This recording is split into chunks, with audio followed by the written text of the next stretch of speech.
C'est l'heure du second débat de ce Sens Public, volontairement, vous le savez, décalé de l'actualité du jour. C'est un gros plan sur Bachar el-Assad que je vous propose ce soir. Le président syrien, responsable de la mort de plus de 500 000 personnes, 110 000 disparus. Et pourtant, il retrouve depuis un an une place sur l'échiquier international. Comment celui que l'on surnomme le boucher de Damas est-il redevenu fréquentable? Avant d'en débattre, Yann Effelé vous raconte ce retour en grâce. C'était il y a 6 jours. Bachar el-Assad à Téhéran face au guide suprême de la révolution. Le président syrien venu présenter ses condoléances à l'Iran après le décès de son président, mais aussi venu rencontrer l'un de ses plus précieux alliés. Un soutien militaire et politique pendant les 13 années de guerre civile en Syrie. Face au soulèvement populaire en 2011, Bachar el-Assad choisit la répression sanglante. 500 000 personnes meurent. Il est mis au ban d'une grande partie de la communauté internationale. L'idée qu'il y fasse son retour est insupportable pour les défenseurs des droits de l'homme. Ce sont des centaines de milliers de victimes, c'est ça son bilan. Puis c'est un pays qui est à l'agonie, avec une population qui continue de souffrir, y compris d'un point de vue de la vie de tous les jours. Et si on le réintègre dans la communauté internationale comme si de rien n'était, ça ne pourra que le pousser à continuer. Si les États-Unis et l'Union européenne refusent toujours de normaliser leurs relations avec Damas, d'autres pays se posent en alternative. Les pétromonarchies ont d'abord soutenu l'insurrection anti-Assad, mais ont changé d'approche. Après une décennie d'exclusion de la Ligue arabe, la Syrie a été réintégrée dans l'organisation l'an dernier. Ça a effectivement dissocié les acteurs géopolitiques avec le maintien d'une position de principe de la part des Occidentaux, et notamment des Européens, et puis les pays arabes, pétromonarchie en tête, qui ont décidé, faute de mieux, faute de meilleures solutions, de réintégrer la Syrie au sein de la grande famille arabe, justement pour éviter, on va dire, une symbiose trop importante avec Téhéran. Faute de soutien des Occidentaux, c'est vers une autre grande puissance que se tourne la Syrie, la Chine. En septembre, Xi Jinping déroule le tapis rouge à Bachar el-Assad, une première en 19 ans. Pékin y voit une opportunité pour renforcer son influence dans la région et concurrencer le bloc occidental. De son côté, Damas a un besoin crucial d'investissement pour sa reconstruction. Comment Bachar el-Assad est-il redevenu fréquentable? On en débat avec Ziad Majed. Bonsoir et bienvenue. Vous êtes politologue spécialiste du Moyen-Orient, professeur à l'Université américaine de Paris. Et vous publiez, co-auteur de ce livre « Dans la tête de Bachar el-Assad » aux éditions Actes Sud. Ala Kodmani, bonsoir. Bienvenue à vous, vous êtes journaliste à Libération. Salam Kawakibi, bonsoir et bienvenue, directeur du Centre arabe de recherche et d'études politiques de Paris. Et Émilie Zapalski, éditorialiste politique, évidemment, est restée à mes côtés. Ziad Majed, pour commencer, comment vous qualifiez ce retour sur la scène internationale? Il est partiel, il est surestimé, comment vous le qualifiez? Je pense que pour le moment, il est surestimé. Il reste un retour au niveau régional, et encore, parce qu'il y a eu des conditions de la part des monarchies du Golfe par rapport à la normalisation avec son régime. Les conditions évoquées, par exemple, un certain retour de réfugiés, évoquer l'arrêt du trafic de drogue, de la drogue de synthèse, le Captagon, que son régime produit et exporte. Évoquer également un éloignement de Téhéran. Ça, c'était il y a un an, quand on le réintègre dans la Ligue arabe, c'est ça? Tout à fait, tout à fait. La question, c'est a-t-il tenu ses engagements? D'un côté, par rapport à ses engagements, et de l'autre côté, l'Arabie saoudite, depuis, s'est réconciliée avec l'Iran, donc peut-être cette question centrale ne l'est plus. Et de toute façon, il me semble que même au niveau de la région, parce qu'au niveau international, il y a encore beaucoup de sanctions, même si certains services de renseignement européens ou autres normalisent, ou disons, le contact pour des questions reliées aux réfugiés, mais même au niveau de la région, avec la guerre à Gaza, avec les massacres des civils à Gaza, cette question n'est plus, à mon avis, centrale. Ala Kodmani, comment il est traité, Bachar el-Assad, lors de ces sommets alors il n'y en a que deux, de la Ligue arabe? Est-ce qu'il est, vous voyez ce que je veux dire, un peu laissé de côté? On a un peu l'impression que c'est une normalisation en se bouchant le nez. J'étais en train de faire le geste. Oui, exactement. Parce que c'est un côté bon. Il est là, il est incontournable. La Syrie est quand même un terrain de jeu central où toutes les puissances de la région et au-delà sont là, mais en même temps, il n'a aucun atout. Il n'est pas redevenu fréquentable dans le sens admissible. Comme on dit, bon, il n'y a pas un double discours, malgré tout, c'est-à-dire... un double discours de la part des pays du Golfe? Oui, par exemple. C'est plus pour faire autre chose, pour faire autrement. Bon, au moment du sommet arabe, c'était Mohammed Ben Salman, le prince héritier saoudien, qui voulait avoir tous les Arabes autour de lui. Mais bon, quand même, au dernier sommet, là, à Bahreïn, il y a quelques mois, on ne lui a même pas donné la parole. Oui. Il a été invité, mais à ne pas parler. Oui. Donc c'est vraiment... Bon, il est là, on ne peut pas vraiment on peut pas continuer à l'ignorer complètement, mais de là à établir des relations...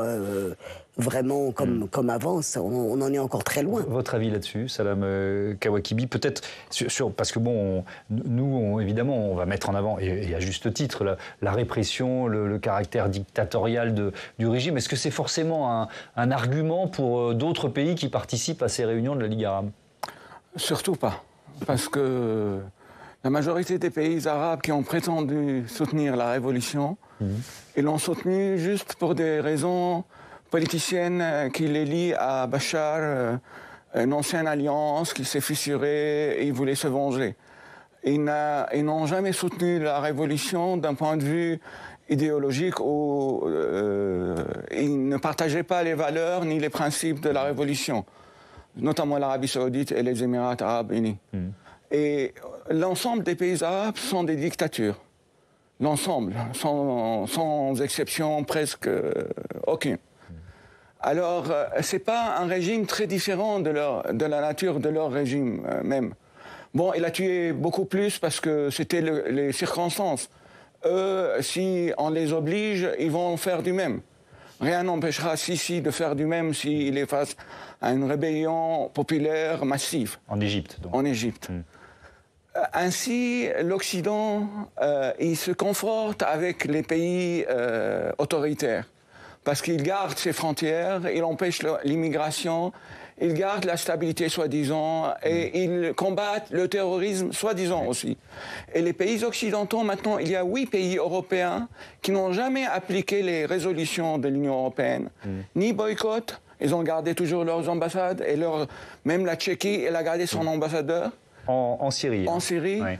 Et aussi, là, il pousse la Commission européenne à renouer avec Damas. 8 pays européens. Oui, alors on y reviendra un peu dans le détail là-dessus. Je voudrais vous proposer, partager un premier témoignage dans ce débat, donc sur cette réintégration de Bachar al-Assad à la Ligue arabe. C'était il y a un peu plus d'un an, mai 2023. Regardez, écoutez comment réagissait ce militant de la liberté. La décision qui a été prise aujourd'hui ne nous a pas du tout surpris. Bien au contraire, nous avons commencé une révolution provoquée par le printemps arabe qui aurait pu balayer le reste des pays arabes. Ils ont conspiré contre nous pour empêcher sa propagation. Je tiens à vous féliciter d'avoir réadmis le plus grand cerveau et trafiquant de drogue du monde dans le giron arabe. Vous paierez le prix fort pour ça et l'avenir proche le prouvera. Alors on a choisi ce témoignage avec la rédactrice en chef de l'émission Elsa Dariola parce qu'il y a cette référence, le plus grand trafiquant de drogue au monde. Vous l'avez évoqué tout à l'heure, Ziad Majed, le Captagon. Donc c'est de cette drogue dont on parle. Mais quelle place ce trafic a pris en Syrie aujourd'hui ?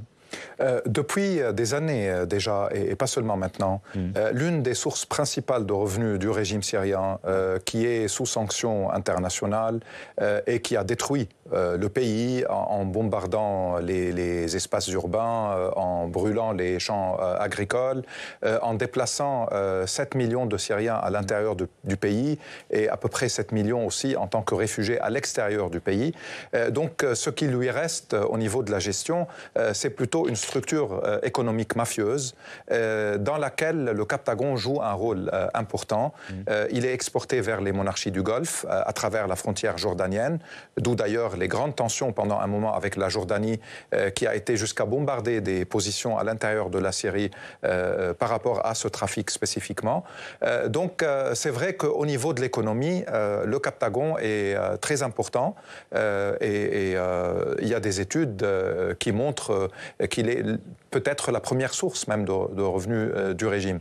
Mais j'ajouterais juste à ce que mes collègues ont dit et à ce que j'ai dit la première fois, c'est que le retour de Bachar al-Assad voulait aussi, par rapport à certains régimes, notamment dans le Golfe, dire que la page des révolutions arabes est tournée, qu'on est passé à autre chose, que la première vague des révolutions en 2011, en Tunisie, Égypte, Libye, Bahreïn, Syrie, Yémen, et puis la deuxième, Soudan, Irak, Liban, Algérie, que cette page révolutionnaire, disons, qui aspirait à changer et à démocratiser et à, du moins, élargir les espaces publics. C'est le deuil définitif des espoirs qui étaient nés à cette époque, c'est ça ? Le message, c'était ça. C'est que celui qui a tué le plus durant ces révolutions arabes, celui qui est accusé de crimes contre l'humanité, finalement, il fait son retour et on tourne cette page pour passer à autre chose. Sur la drogue, vous parlez de narco-État à propos de la Syrie aujourd'hui ? On peut dire oui, c'est un narco-État, complètement.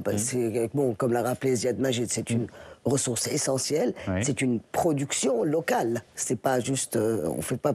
Oui, donc c'est de la drogue de laboratoire, c'est ça ? Il y a des usines installées sur le territoire, sur la côte syrienne, donc dans la zone de fief du régime, produite en immense quantité. Et qui circule, qui est vendue partout. Oui, alors on dit souvent que c'est la drogue des djihadistes, mais en fait elle est diffusée beaucoup plus largement que ça. C'est la drogue de tout le monde. Hein. C'est vraiment les jeunes, même en boîte de nuit, à Beyrouth ou à Amman ou ailleurs, ou surtout dans les pays du Golfe. Voilà, c'est un amphétamine. Donc, bon.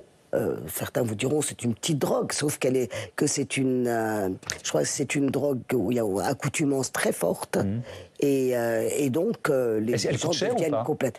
Alors les prix sont très variables parce que ça dépend c'est à la tête du client, c'est le cas de le dire.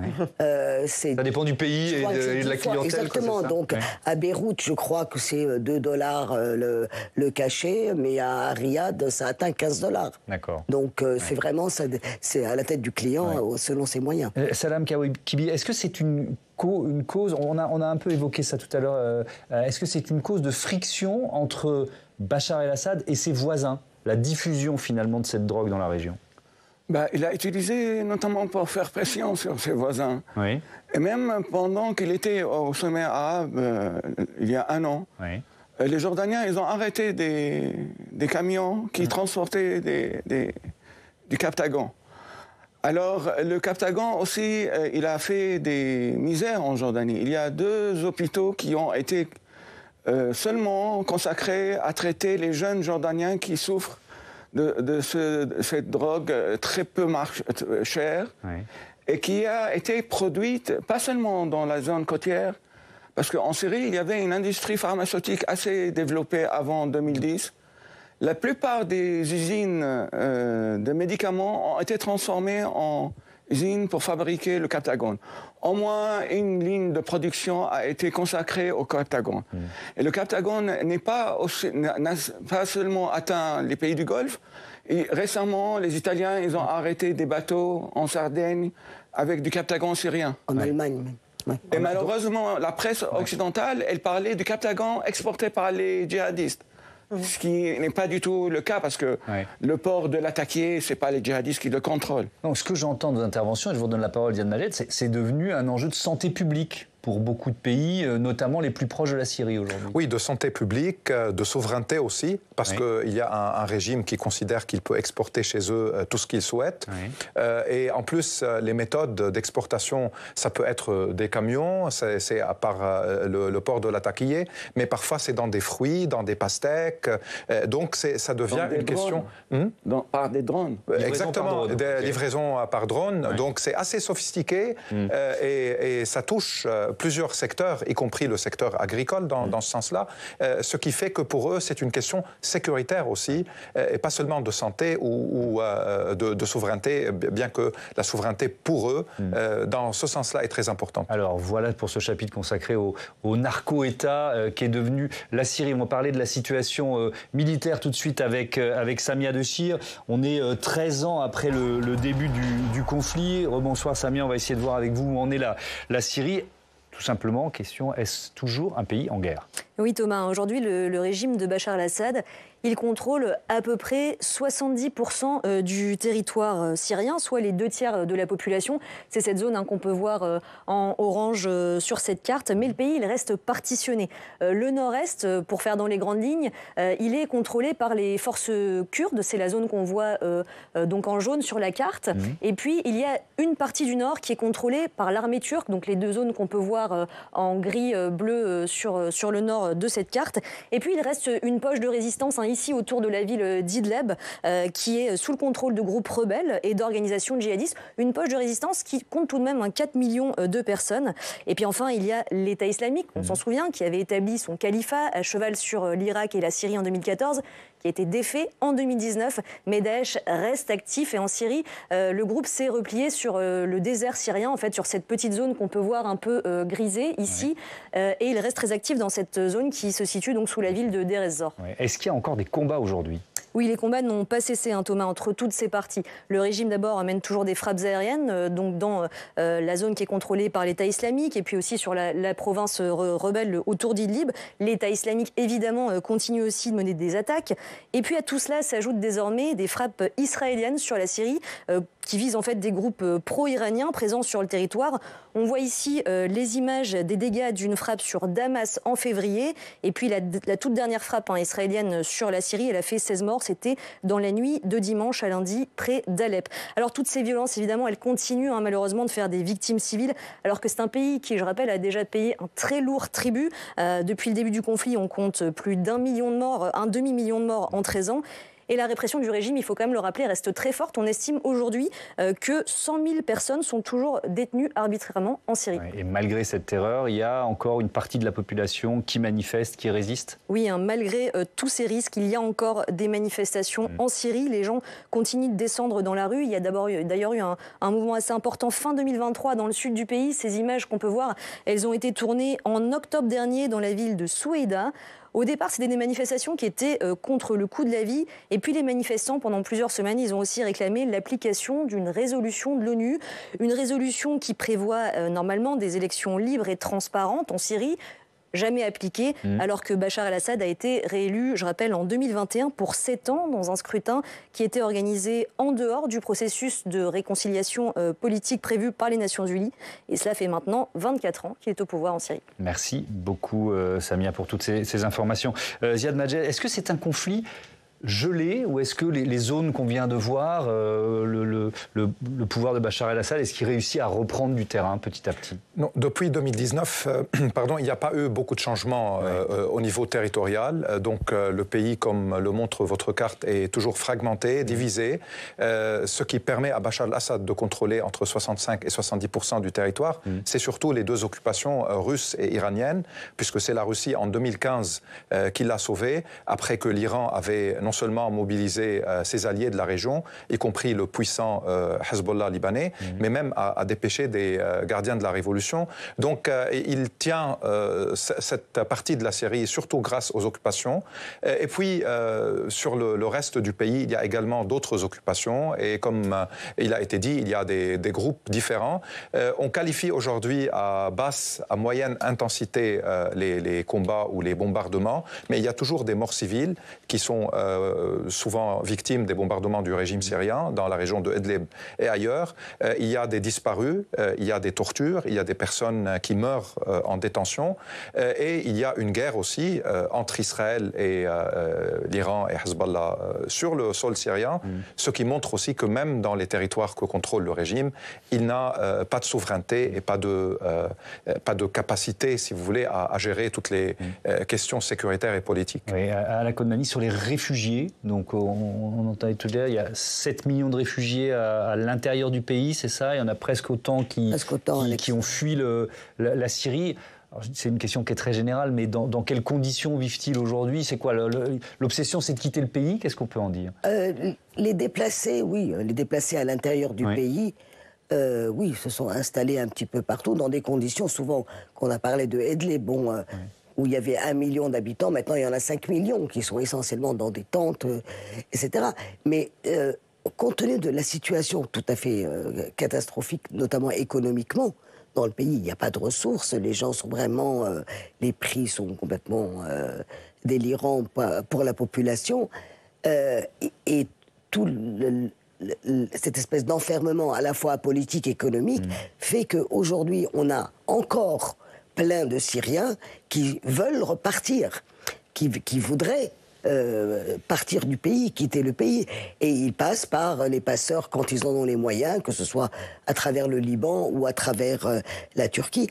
Et cette question des réfugiés, aussi bien les réfugiés syriens qu'on voudrait voir revenir dans le pays, alors que les conditions ne sont pas du tout là pour les accueillir, ne serait-ce que physiquement. Il n'y a pas de maison, il n'y a pas d'école, il n'y a pas de... Il n'y a rien.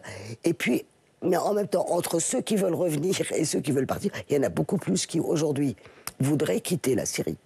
Tant la situation est insupportable que ceux qui voudraient y retourner. Oui. Vous parliez tout à l'heure, Salam Kawakibi, de la réaction de certains pays européens. Cette question des réfugiés, c'est quoi? C'est une question qu'on voudrait bien mettre un peu sous le tapis, c'est ça, pour certains pays européens? On voudrait bien la déléguer à un autre pays, comme l'a fait l'Angleterre avec le Rwanda. Oui. D'autres pays européens, ils aimeraient bien la déléguer à un régime totalitaire comme le régime syrien. Au moins, on n'en parle plus, on ne le voit plus sous nos yeux. Et il faut dire une chose aussi, c'est que...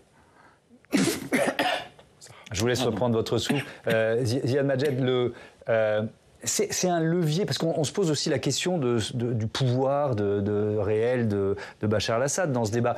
Cette question des réfugiés, c'est un levier pour lui, c'est une menace, il l'utilise. Oui, certainement. Alors, il faut savoir premièrement que Bachar al-Assad ne souhaite pas le retour des réfugiés. Oui. Il a tout fait pour les expulser de la Syrie en les bombardant, en les assiégeant, les affamant. Ils ont été forcés. Donc, son idée, après une modification même de la démographie, y compris confessionnelle, et il s'est félicité lui-même en disant que la Syrie est plus homogène maintenant, elle se porte mieux. Donc il veut pas qu'il rentre. Ça veut dire qu'il y a des... Ils sont à majorité musulmans sunnites, ils sont à majorité une population soit rurale, soit de villes périphériques. C'est-à-dire les musulmans chiites ont été mis de côté? Il y a surtout des alaouites.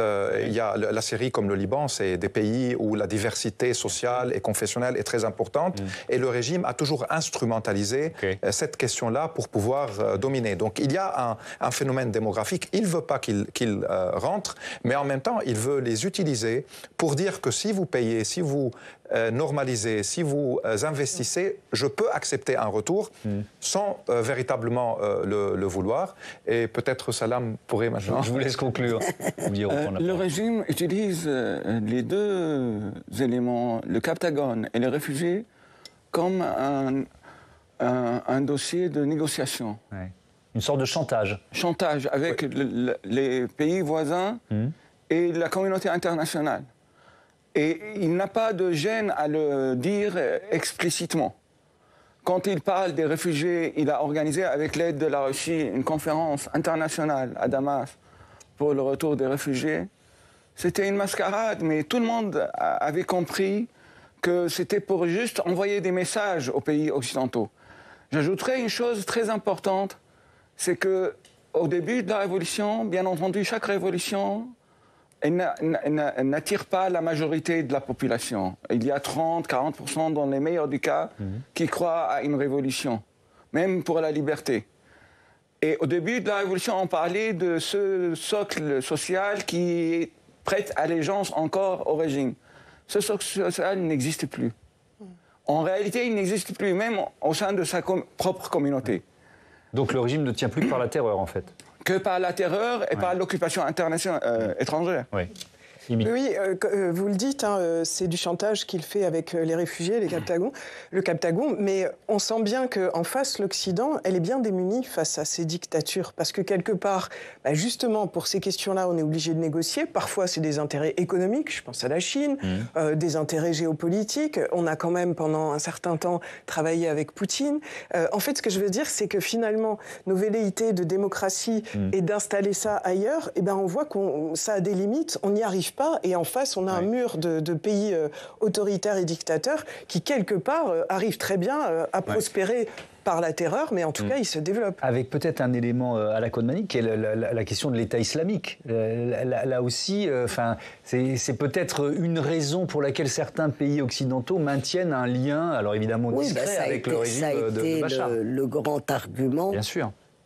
Qui a fait complètement retourner la situation en 2014-2015, la crainte de ce spectre de djihadistes, qui a fini à entraîner, on sait comment ça s'est terminé. L'État islamique est toujours là. Moins puissant qu'avant. Moins puissant, bien sûr, sans territoire, continue à pouvoir harceler de temps en temps les forces du régime, mais il ne représente plus un danger imminent ni essentiel, mais c'est quelque chose que Bachar al-Assad pourra très bien réutiliser en toutes circonstances pour encore un troisième élément de chantage, à dire attention, si c'est pas moi, si mon pouvoir est menacé, voilà l'alternative. Ce qu'il a fait, qui a bien marché, puisque après tout le monde s'est mobilisé contre l'État islamique et plus du tout contre lui, et il peut très bien rejouer ça, et c'est le troisième élément.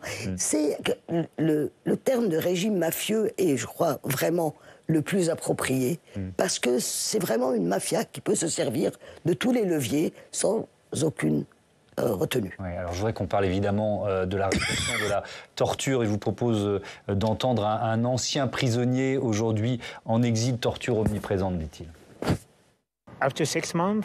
Après 6 mois de torture, j'ai perdu 30 kilos sur 95, rien qu'à cause de la torture. Je souffre encore parfois des conséquences, mais le plus important est qu'ils n'ont pas pu nous briser en prison et qu'ils ne nous briseront pas ici. J'ai été en prison en Syrie pendant 3 ans, et je vous dirais, et je sais avec certitude maintenant, que des gens sont torturés 24 heures sur 24, à toute heure. Cela n'arrive pas seulement durant les interrogatoires, cela arrive parfois pour le plaisir, simplement parce qu'ils ont tous le sentiment de bénéficier d'impunité, qu'ils peuvent faire ce qu'ils veulent sur les détenus. Et des centaines de personnes meurent sous la torture tous les mois en Syrie. Je reste avec vous à la Kodmani. Que sait-on de la répression aujourd'hui en Syrie? Ça continue? Elle est totale. On continue. Les prisons sont toujours pleines, la torture, le système de torture. Et puis, il n'y a aucune possibilité de contester quoi que ce soit. C'est la terreur au quotidien. Personne n'ose parler, même exprimer une idée ou le moindre critique. Tous les services de sécurité, que ce soit l'armée, etc., continuent à exercer une emprise totale dans les villes, enfin partout, sur tout le monde. Et quand les gens ont vu ce qui s'est passé, quand il y a eu des villes entières complètement détruites et bombardées pendant des semaines, des mois et des années, ils ont compris ce que ça coûtait aujourd'hui de contester. Ils ne viendraient plus à la tête de qui que ce soit. Cela dit, et c'est intéressant, vous avez présenté un premier reportage, il y a quand même des foyers de contestation qui continuent, là, à Soueda, là, dans le sud. Ça continue.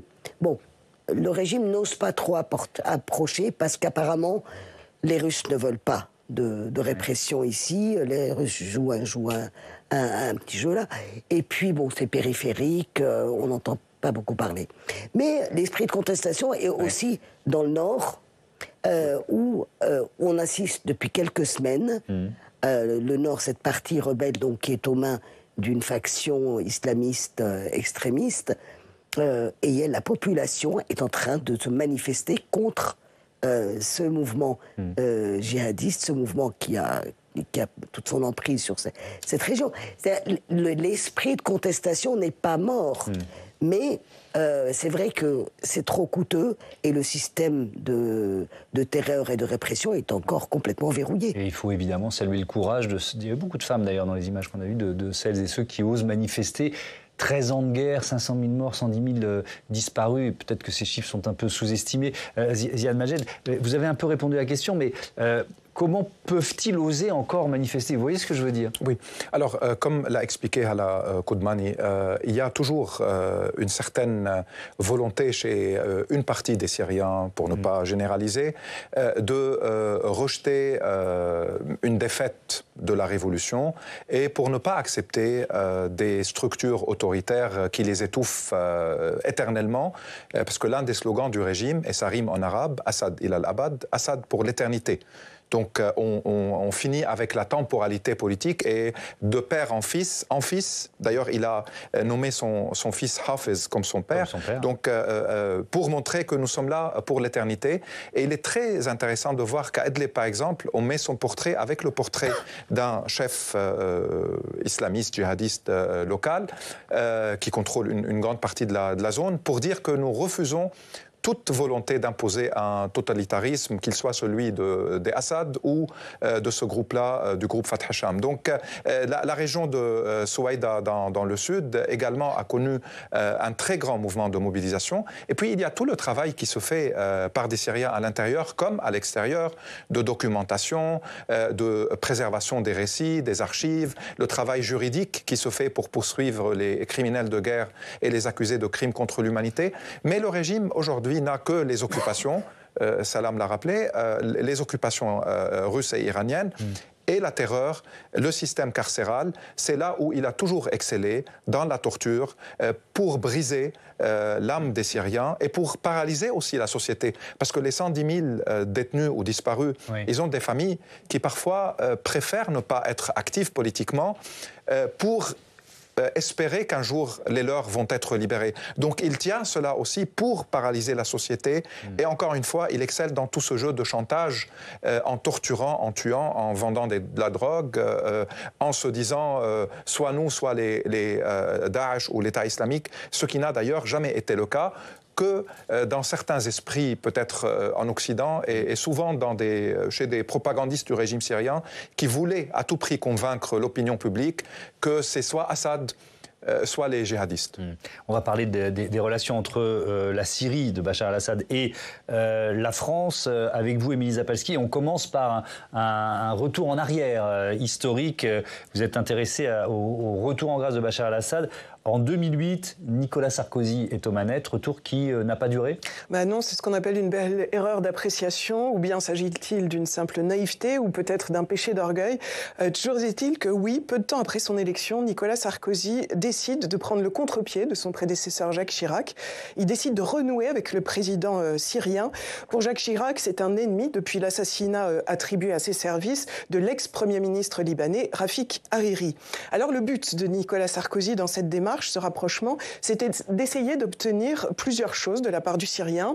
Un soutien dans son projet d'union pour la Méditerranée, un rôle dans le processus de paix avec Israël, un éloignement de la Syrie de son dangereux allié l'Iran, la reconnaissance de l'indépendance du Liban, ou plus simplement des gros contrats. Initialement prévu comme condition pour sa venue, la libération de prisonniers politiques malades est rapidement mise de côté parce que Assad n'en veut pas. Le président syrien, véritable paria de la communauté internationale à cette époque déjà, fait donc son retour en grande pompe en 2008 sur le sol français sans condition. Il est invité à la tribune d'honneur pour le défilé du 14 juillet. Il est invité même plusieurs fois en France, plusieurs années, jusqu'à ce dîner avec sa femme et le couple Sarkozy. On est à peine 3 mois avant la répression terrible et sanglante en Syrie. Effectivement, on connaît la suite, cette répression qui a fait, on l'a dit plusieurs fois, 1 demi-million de morts. Voilà, et alors le volte-face de Sarkozy, il est à la hauteur de sa méprise, c'est-à-dire énorme. Il passe de celui qui était le moins regardant quant aux agissements du dictateur syrien à celui qui est le plus virulent de ses opposants, comme si ses critiques allaient quelque part faire oublier son erreur. Premier à le réhabiliter, il est le premier à le condamner. Et on comprend les difficultés à traiter le sujet aujourd'hui également pour le président actuel? Oui, côté Occident comme côté français, c'est difficile pour Emmanuel Macron. Il a été à un moment tenté par le rapprochement avec Damas. C'était au moment du tremblement de terre 2023. La diplomatie du séisme. Voilà, et ça a été un petit peu tenté. Il avait peur de rater le coche d'un éventuel rapprochement par d'autres, mais il reste très prudent. En mars 2024, donc beaucoup plus récemment, Et alors que le président syrien, on en a parlé, commence à faire un petit peu son retour, les ministres des Affaires étrangères de la France, de l'Allemagne, des États-Unis et du Royaume-Uni font une déclaration commune à l'occasion du 13e anniversaire du soulèvement syrien. Ils mettent au clair leur appréciation de la situation. A priori, c'est assez clair et ferme. Nos pays, je les cite, nos pays ne voient aucune possibilité de normalisation avec le régime du président Assad, de financement de la reconstruction ou de levée des sanctions, tant qu'il n'y aura pas de progrès véritable, significatif et durable sur la voie d'une solution politique. Merci beaucoup, Émilie. On ne va pas revenir sur 2008, si vous le voulez bien. Je voudrais qu'on se concentre sur ce qui se passe aujourd'hui, Salam Kawakibi. Est-ce qu'il y a des relations même discrètes au niveau de, je sais pas, de représentants de services secrets, etc., entre la France et la Syrie? Qu'est-ce qu'on peut en dire aujourd'hui? Je crois que les relations entre les services d'enseignement n'ont jamais cessé. Oui. Ça vous semble nécessaire? C'est le travail d'un service de renseignement? Personnellement, en tant que chercheur, ça ne me semble pas du tout nécessaire. Mais pour les officiels, ils vous donneront des arguments pour montrer que ça semble nécessaire. Vous savez que l'homme le plus recherché en Syrie, le général Ali Mamlouk, il y a quelques années, il y a un avion privé italien qui est allé le chercher à Beyrouth. Et lui, il est sur la tête... C'est un membre des services secrets, un chef des services secrets, c'est ça? Service de renseignement. Il a été amené à Rome pour négocier avec les Italiens. Alors, vous voyez, ça discrédite la position, ou soi-disant position pro-démocratique dans certains pays qui prétendent être pour la démocratie. Et pour revenir à ce qu'elle a dit Madame tout à l'heure, qu'on n'a pas pu exporter nos valeurs, on n'a pas voulu. Parce qu'il faut prendre les choses telles qu'elles sont. Il y a une analyse très orientaliste, dans le sens très négatif du terme, que ces peuples ne méritent pas la démocratie. Ces peuples, ils veulent un despote juste, ou un despote éclairé. On a toujours vanté les mérites de Bourguiba, on a toujours vanté les mérites d'Atatürk, parce que ça semble, en Occident, ça semble un despote, mais éclairé. Déjà, éclairé, ça veut dire laïque, et qu'il réprime sa population, ça ne nous regarde pas, c'est leur tradition, c'est leur culture. Oui. Alors aujourd'hui, c'est plutôt dans la rubrique judiciaire qu'on parle de la Syrie en France. 24 mai dernier, 3 hauts responsables du régime condamnés à la réclusion criminelle à perpétuité par la Cour d'assises de Paris pour complicité de crimes contre l'humanité. Je vous propose un extrait de la réaction d'Obeida Dabar, qui est le frère et l'oncle de certaines victimes. J'étais très ému au moment de la proclamation du verdict. C'est un verdict que j'attendais. La Cour a suivi les recommandations, les réquisitions du procureur. Donc je suis vraiment amplement satisfait. Pour moi, c'est un procès historique. C'est un procès qui fera jurisprudence pour d'autres affaires, j'espère, plus tard. Surtout qu'en Syrie, une fois que la dictature sera éliminée et que tous les responsables des différents services de sécurité, des différents services soient condamnés. Et j'espère que cette condamnation se fera en Syrie beaucoup plus tard. Oui, les faits qui étaient reprochés à la Kodmani, c'était l'arrestation, la torture d'un père et de son fils. Hein, c'est ça qui sont portés disparus. C'est le frère de ce monsieur et son fils, enfin donc son neveu, qui avait été arrêté. Il travaillait pour le lycée français à Damas. Hein. C'était vraiment des gens qui ont été arrêtés, torturés, disparus d'abord, hein, parce qu'on n'a même pas su où est-ce qu'ils étaient. Et ils sont restés en prison 3-4 ans avant que on ne délivre l'acte de décès, en quelque sorte. Il y a un mandat d'arrêt français qui vise Bachar el-Assad. On en est où de cette procédure? Est-ce que c'est une vraie question qui je pense, importante aussi pour tous ceux qui continuent de se battre contre ce régime? C'est une procédure, qui a abouti à considérer que Bachar el-Assad est responsable de crimes contre l'humanité et crimes de guerre. Je crois qu'on n'a pas encore...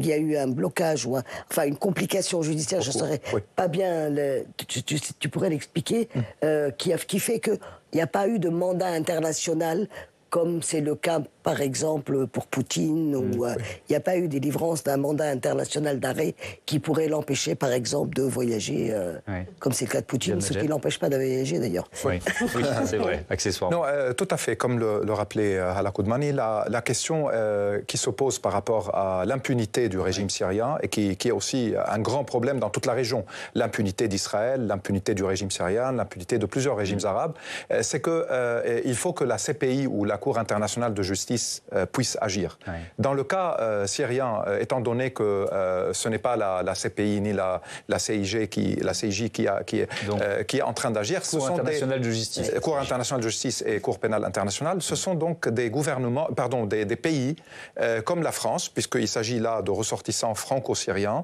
comme l'Allemagne, comme la Suède, où soit il y a au niveau juridique ce qui permet de poursuivre des criminels contre l'humanité, ou s'il y a des criminels qui sont de passage sur le sol national, ou s'il y a des victimes qui sont des ressortissants. Il y a plusieurs conditions. Et à partir de là, et puis étant donné que Mazen et Patrick Dabar, le monsieur et le fils et son père, ont été arrêtés et tués étant franco-syriens, leur frère qui est là a sollicité des avocats ont travaillé, et donc il y a un dossier, et il y a 3 mandats d'arrêt pour 3 responsables syriens. Qui sont cachés, enfin, qui sont en Syrie. Oui. Donc, par rapport à Bachar al-Assad, ce qui se pose, c'est l'immunité du président qui est toujours en fonction.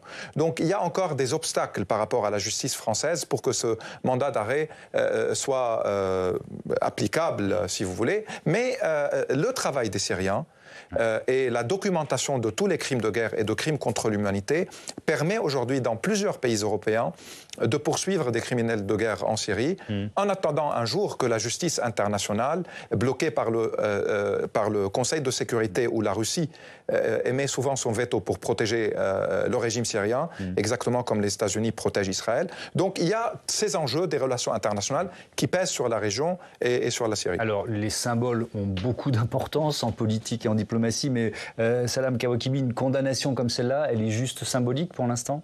Elle est symbolique pour l'instant, et il faut rappeler un point noir dans l'histoire juridique qui s'est déroulée récemment. L'oncle de Bachar al-Assad, responsable présumé de crimes contre l'humanité, de massacres à Palmyre et à Hama, il vivait à Paris, à Avenue Foch. Il a été condamné par le tribunal parisien à 4 ans de prison ferme. Et le lendemain de la condamnation, il est parti par l'aéroport d'Orly avec son passeport tranquillement pour retourner en Syrie. Alors, d'un côté, on parle d'une condamnation symbolique qui donne de l'espoir aux militants pour la liberté, et de l'autre côté, on parle de la fuite organisée, je ne sais pas par qui, d'un responsable de crimes contre l'humanité et de responsables de trafic de drogue, trafic d'êtres humains, par l'aéroport, sous les regards de tout le monde.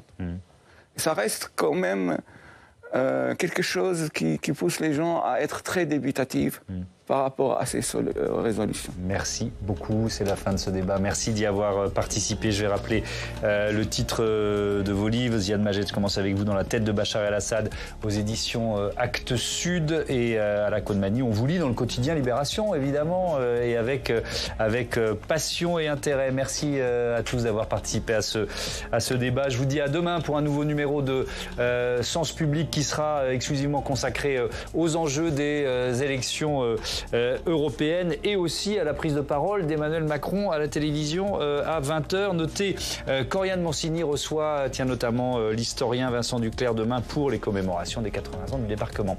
Belle soirée à toutes et à tous, merci de votre fidélité.